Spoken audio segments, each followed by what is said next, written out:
Hi, church. I hope you're doing well today. We've been trying to push out some encouraging words to you, and today is my opportunity to do that, and I've looked forward to it. Recently we've just had so many cancellations. Almost every day when you wake up, there's something new that they're canceling, they're stopping. I know yesterday they stopped and closed all the barber shops, and so my hair over the next couple of weeks, if we have to continue videoing, if it gets to where it doesn't look good, that's the reason. It's not my fault. They just closed down the barber shops. But all seriousness, it just seems like every day they're canceling something. They cancel this and cancel that. Yesterday I was walking through Melinda's office and she said to me, "Hey, I heard this on the radio yesterday that a lot of things get canceled, but not our faith. A lot of things get canceled, but not our faith." I want to talk to that point today, because just because we're Christ followers, it doesn't mean that we never experience fear, that we do experience fear. We experience moments and storms that has the potential to create a lot of fear in our lives. And this is one of them right now. And so I want to give you some words of encouragement on how to handle those moments when they come. And I'm going to use a story out of the Bible that's really familiar. It's one we've heard. If you've been in church very much at all, you've heard it over and over and over again. But I think it really applies to where we are today. So let me pick it up in Matthew chapter 8, and I'm going to read the verses. You can go back and look at them at sometime this week, I hope. Without warning, here's the setting. Without warning, a furious storm came up on the lake. Boy, it kind of sounds like today, doesn't it? Out of nowhere, here comes this coronavirus.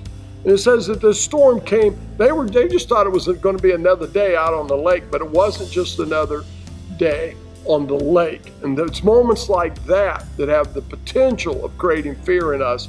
He says the storm came up on the lake. And so now let's watch how bad this storm is and how the disciples respond. So that the waves swept over the boat. But Jesus was sleeping. The disciples went and woke him up, saying, "Lord, save us. We're going to die." We're going to die. Now, three things are going on here. We have a storm. That stinks. That stinks. And when we have storms in life, they stink. Let's just be honest about it. It stinks. But then the crazy part of this story is Jesus is sleeping. Jesus is sleeping. And then the third part, we see the disciples' fear. Now, I can relate to that one. One stinks, one's kind of crazy, and the other very relatable for a guy like me. And I would guess that some of you out there, you're just like me, that fear, boy, it can really sneak up on us. But now, let's look how Jesus responds to this. Jesus wakes up and he asks them a question. I want to read it to you today. He replied, "You of little faith, guilty." This has happened to me so often in life. But I hope that this season that we are in right now, I hope, and today, the point of this encouraging word is to strengthen your faith, to remind us that, see, God has not given us a spirit of fear, that we're not supposed to live in fear. And so he looks at the disciples and he says, "You of little faith." Our faith drives away our fears. And so he challenges them in that area, and then he comes in and he says, "Why are you so afraid? Why are you so afraid?" Let's talk about that for just a second, because, in all of our lives, fear is always going to come knocking. It's just going to. Fear just does that. But what happens, and what are you going to do when fear comes knocking? Are you going to open the door? Don't open the door.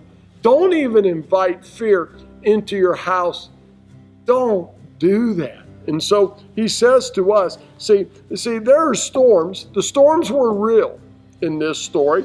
Fear is real. But see, fear doesn't have to fill our hearts. It doesn't have to. It doesn't have to fill our lives.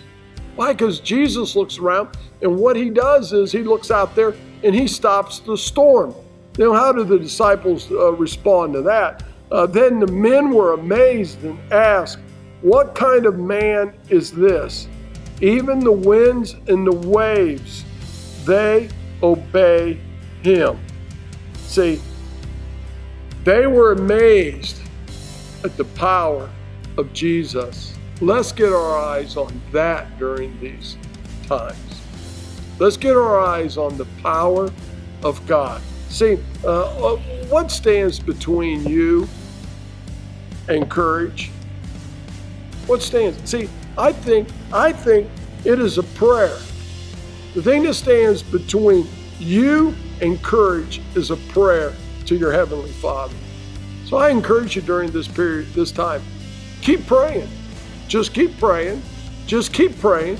Just keep seeing how big your God is. The disciples were absolutely amazed at how big Jesus was.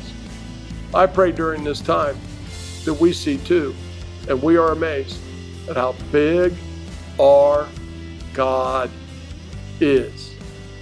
Connect with Him during this time. God bless you.